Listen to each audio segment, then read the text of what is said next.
Hello guys, welcome back again sa ating YouTube channel, The Action Man. Una sa lahat, may kalab shoutout po sa lahat ng mga kakamping at sa mga hindi man mga kakamping. Kung interesado ka sa video ito, patapusin mo na hanggang dulo at huwag nyo lang kalimutan na i-like at i-share ang ating video para malaman naman ng ilan sa ating mga kababayan na nagtutulog-tulugan sa katotohanan. So muli naman nagbabalik ang nag-iisa nyong host na si The Action Man para magbigay ng komentaryo at reaction sa mga mainitang issue ng bayan.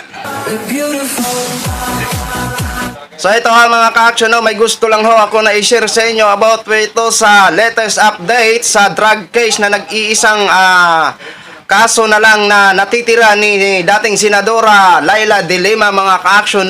Ito po ay post ito sa kanyang page sa Facebook ho mga ka-action na kung saan ay magkakaroon po siya ng hearing mamayang 1:30 sa Muntinlupa Branch 206 ho mga ka-action. So aabangan ho natin ito mga ka-action kung ano po ang mga resulta. Few months ago, October 27 na kung saan ay nagkaroon nga din po ng hearing at yun nga ho, yung dalawang mga testigo ay umatras na po. Ang kahuli-hulihang dalawang testigo ay umatras na po.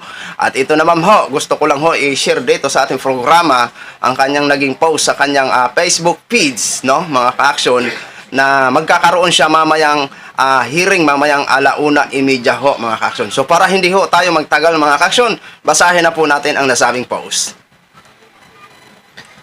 So yan ho, ang makikita niyo po sa screen, yan po ang babasahin natin dito. Ayan. Ito po, Laila De Lima. Pages pa ito ni Laila De Lima ha. Media Advisory.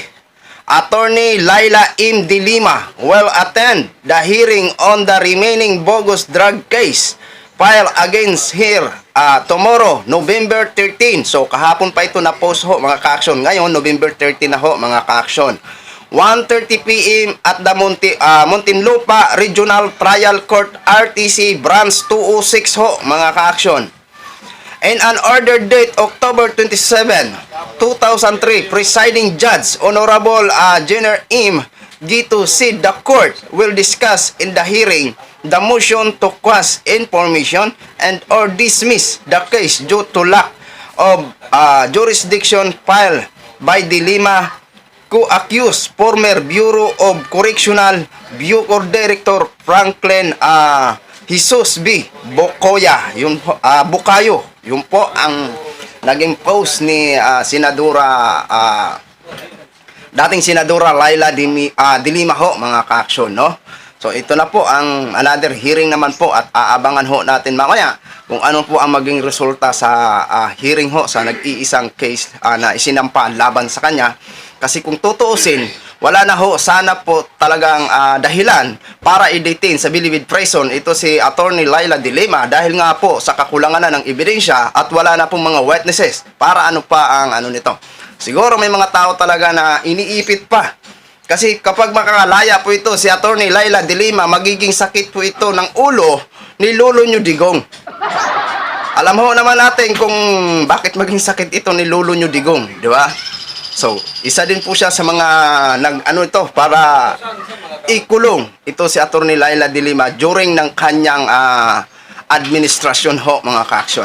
Kaya sana wag ho tayo mawalan ng pag-asa. At sana maging good news na ho mamaya after ng kanyang hearing, mamayang 1:30 sa Regional Trial Court Branch 206 sa Muntinlupa po mga ka-action ha. Kaya ito po, ang lahat ho ng mga na-comment dito, mayroon po itong comment dito na ilan bang comment nito? Ayan. 910 comments. Oo, puro positive. At kadalasan na bababasa natin dyan, #palayain na si Senadora, si dating Senador Laila De Lima.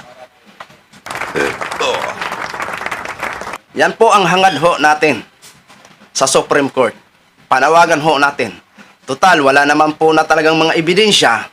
Wala nang sapat na matibay na ebidensya at lalong-lalo na nagsiatrasa na lahat ng mga testigo na kung saan yun yung ginamit during administrasyong Duterte na para mapakulong ito si Attorney Laila De Lima sa kasong walang hindi niya ho nagawa.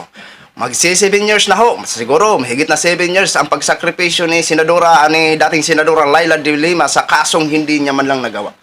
So, pero kapag makalaya po ito si sina Attorney Laila de Lima, hangad din ho natin lahat po ng mga bulutangog na mga klaseng tao na nagumawa-gawa ng mga fake news na kung saan nagturutoy-tuymunan niya para maidiin ito si dating senador Laila de Lima. Hangad ho natin na maparusahan din po sila sa sapat na parusa, no? Hindi po pwedeng umatras kayo at naghingi kayo ng sorry ay absuelto na ho kayo. Pero nakadepende po din po yan kay Attorney Laila de Lima kung papatawarin ang mga taong gumawa-gawa ng mga kwento na para siya ay makulong. Nasa kay Laila de Lima pa rin ang hatol kung siya ay magsasampa ng kaso. Pero ang pinakadabis dyan, kung sino yung mga taong sangkot na nag-file ng kaso against sa kanya, na kung ano-ano mga drug case na ipinatong sa kanya, yun dapat ang mananagot. Ito yung sabi natin, hangad ho natin, Laila de Lima out. Kung sino man ang mga sangkot, yun din ang mag-iin sa Bilibid Prison. So yun lang ho mga ka-action, mga kakamping nogin, share ko lang ho sa inyo. Maraming salamat po sa lahat nating mga viewers, Luzon, Visayas at Mindanao, all over the world. Ako po ang inyong lingkod, Chida Action Man. Have a good day, everyone. Beautiful.